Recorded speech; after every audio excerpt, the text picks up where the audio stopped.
Hey everybody, Cameron here. We are plotting out my next book with the Story Genius method, and we're on step 33 today. So let me show you what we got going on.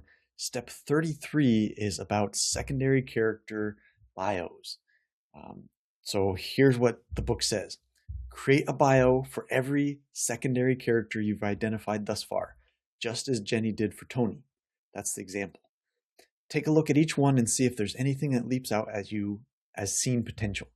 For instance, when Jenny reviewed Tony's bona fides, one instantly leaped out at her. The internet goes insane with people searching for the dog, forcing Tony to act the bereaved dog owner. Here's what Jenny wrote. So this is her creating the beginnings of a scene based on Tony, who's another character in the book's backstory. So here's what she's imagining for that scene. I can imagine Ruby hiding in some hotel, watching TV and seeing a clip of Tony, seeming to bare his grieving heart for all the world to see. And maybe Ruby is thinking, I don't buy it. After all, she spent a good chunk of time around actors, pros and fledgling actors alike, and can probably tell that this guy isn't grieving as much as he'd like people to believe. And she's so deep in real grief that fake grief would totally rub her the wrong way. Ruby becomes suspicious of his motives and starts digging to learn more about him and Rufus. So the example of thinking of a backstory and a bio for Tony is on page 235. And then there's another example on page 239 of her doing it for another character. And that plays more into the next step, but it also is a good example if you're following along of a biography for a character. And what the examples are bullet points about their backstory. And it's not just like a few words after the bullet point. It's like a whole paragraph, sometimes short paragraphs, but just bullet point paragraphs about that character's backstory, but more specifically and more importantly, their own cause and effect trajectory during this story. So that's the most important thing, this cause and effect trajectory, and then knowing about their backstory. And every character, depending on the part that they play in the story, is going to be more or less specific, more or less defined. And that's up to you, and if you're more of a plotter or more of a pantser. I tend to be more of a pantser, even though I made Plottr, and so I tend to leave things a little bit more loose until I start writing, because that's just how my brain works, and I need that creativity, that freedom to just kind of explore as I'm writing. I wanted to find it beforehand, which is sometimes my downfall, but you know, that's why I'm doing this. It's a learning process, right? So okay, I've got an important quote for you here. I call it "Know Thy Characters." So she says, "The more you know your characters, the more your novel begins to write and revise itself. Each one has his or her own subplot. The more story-specific info you uncover about them, the clearer their purpose will become. Your end goal is to be able to see through their eyes as well as you can see through your protagonists. Because before you can write any scene they're in, you must first put yourself in their shoes, so you know exactly what their agenda is and why." That why is always important, right? Okay, so I'm going to be making bullet point lists of every character that I know about, and yeah, that's my task for today. So here we go.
right, everybody, I am done with this step for today, and I'm excited to show you this. I'm not going to be able to read everything, of course, but digging into other characters' backstory and how they play into this has been really fun. A little hard sometimes, but man, it's cool to get to know these characters so much better. Even though this is the second book that I've written with them, I've never explored Chovy very much before. She was just a gag, Aunt Chovy. That's how she came about, and it just kind of stuck. And now she's the antagonist. So digging into her psyche a little bit has been really cool, and especially mother and father, their relationship because of Lewa and what Lewa has done and what Tecumseh did, and just yeah, it's just been a great experience. It's I feel so much more connected to these characters, and I am loving them more and more. I see a lot of things in my own life reflected in them, and I mean that's kind of on purpose, but it kind of fits the story too. Things from my own marriage that I know I've screwed up really resonate with some of these things that these characters have done, and so I feel like I'm going to be able to write those really well because I know the feeling of some of those mistakes in a marriage, and the emotional tug and pull of a marriage. So yeah, I'm just really excited for their relationship, which I hadn't even planned on really before this, and so it's been really great. It's been really great. I'm excited about it. I've gone through um, so something else that's cool. I thought of a name, and I thought about this a while ago, but I just haven't put it in. I haven't named it the book in Plottr. So I named finally. I'm just gonna unpin these actually. The name of book 2 is going to be Pineapples of Destiny. At least for now, that's my working title. But I love that. It's people know the pineapple debate about pizza, and it's a funny thing. It gets a lot of talk, even though it's just food, But and so I think it's gonna be funny when people see that, and it's gonna make them want to pick up the book, even just to see Pineapples of Destiny. That's weird. Let me see. So I'm really excited about that. So I'm also sick. So yeah. So what I did is I separated my characters into this new book. So before, all their information was here, and then I just went through and tagged them all with. It was called book 2 at the time, and then they show up in here, and I was able to put them in, categorize them. So I put Lewa and Chovy as the 2 main characters, which I thought just Lewa would be the main character, and I don't know if Chovy will honestly be main character, but I think I need to. I wasn't planning on that, but I think I need to put her more front and center. Um, I don't know. That's what I'm thinking right now. And then I put the rest of the supporting characters and then the minor ones that show up a little bit. But I went through all the supporting characters and thought through how their backstory affects this story. And it's not like everything about their backstory, but it's like, what did they think at the end of book 1? What side of the fence were they on? Were they for progress or for tradition? And were they mad at Lewa or happy that Lewa was doing what she was doing? Those kinds of things. Actually, that reminds me of something that Chovy was actually on board with progress, not tradition, in book 1. Yeah.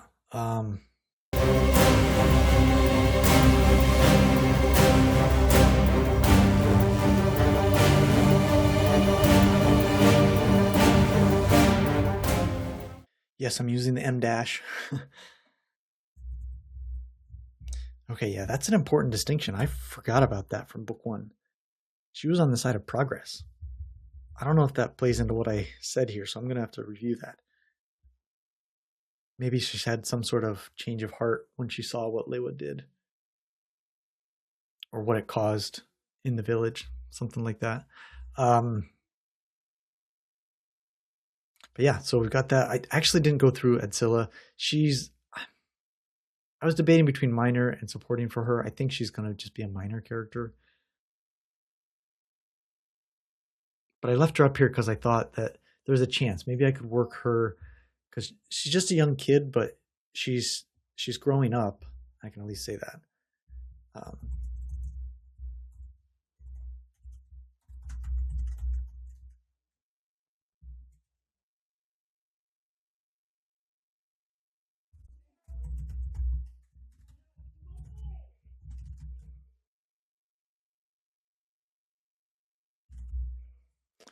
um, so I think her feelings in this might play a part, though I'm not sure where. The cast feels very full already, so I don't know. I don't know where to put her, but I'm gonna leave her in supporting because at the end where she becomes a vegetable as well, um, her character plays an important part in the story, but I don't know if her personality or her characterization matters as much in the story. So we'll see. Um, but yeah, so I worked out father and mother and their relationship and how they are struggling through the effects of book one, and how because Grandma Weira is gone, how that is affecting their family dynamic and their relationship, and that mother has to deal with some of these things now, and Grandma Weira was her crutch before, and kind of the buffer between those two, and that's what kept their marriage happy, but now it's not there anymore. um, and so they're they're having a rough time in their marriage. um, and then and Mika, I didn't look at Mika at all. I'm also not sure if she's going to play a part in this story. I don't know. But Kalani, the love interest, I was able to think through him, and Tahu, her cousin, and I don't know. I'm really excited about these characters. So this is shaping up to be a great story. There's a lot I want to pack into it, and I usually write shorter stories, like 35,000 words. So this one feels like to put everything in there well, I'm going to have to write much longer than I'm used to. Um, so we'll see. We'll see how it goes. Oh, that's one thing I wanted to look at. How many scenes do I have here so far? Okay, so 20 scenes. Okay, that's interesting. We shall see. We shall see. Because a lot of the things I was thinking of, I'm gonna have to put them in here somewhere, and I think that's probably part of this step. Well, she says if anything jumps out at you, put it in a scene card right now, and I'm not there yet. Maybe when I think about this a little bit more, I'll be able to put some scene cards down. But for right now, I don't think so. Nothing. Well, I mean, I already included some of the details in here, um, like when Chovy makes up with Lewa, Kalani finally proposes, things like that. Um, so I already got some of the things in here, and some of the structure kind of worked into this. Um, but I'll just need to write for their individual characters. Oh, that's right. And I have all these cards right here that need to be figured out where they go.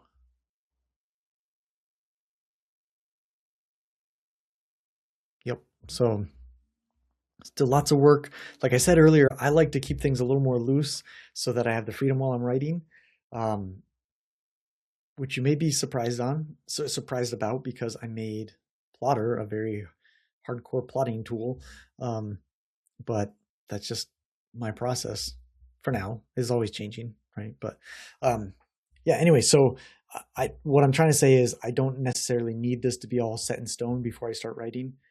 But I've got plenty of material, and I don't know how it's all going to fit. And so that's why I'm excited to finish the pre-writing steps and get writing. And let's see, we just did 33. There was nothing to add right here. And then 34 is a little bit more about some of the other, even more minor characters, I think. And these are kind of wrap-up steps. I don't, I'm going to have to review the book before I do them, but I don't remember very well. But I know this one for sure is just like a wrap up step, and I think this one as well. I don't remember what this one is. So yeah, we're getting there to the end where you and I can just start writing this book finally and get out of the plotting stage. So that is super exciting. I can't wait for that to happen. Um, oh man, it's going to feel so good to just start writing this. And then I'm going to have all those struggles of, did I get the dialogue right? This doesn't sound good. Did I describe this well? And that's a whole nother set of struggles at a different level of the story that we'll work on when we get there. But it's going to be exciting to just get past the plotting and start writing. Can't wait for that. That being said, thanks for joining me on step 33. Be here next week for 34, and we'll keep plugging away and making progress at this. And soon, before you know it, I'm going to have a book written. And I hope you're following along, and I hope you're writing your book too. And we're going to do this together. We're going to have our books in the writing phase here pretty soon. So thanks for joining me. Take care.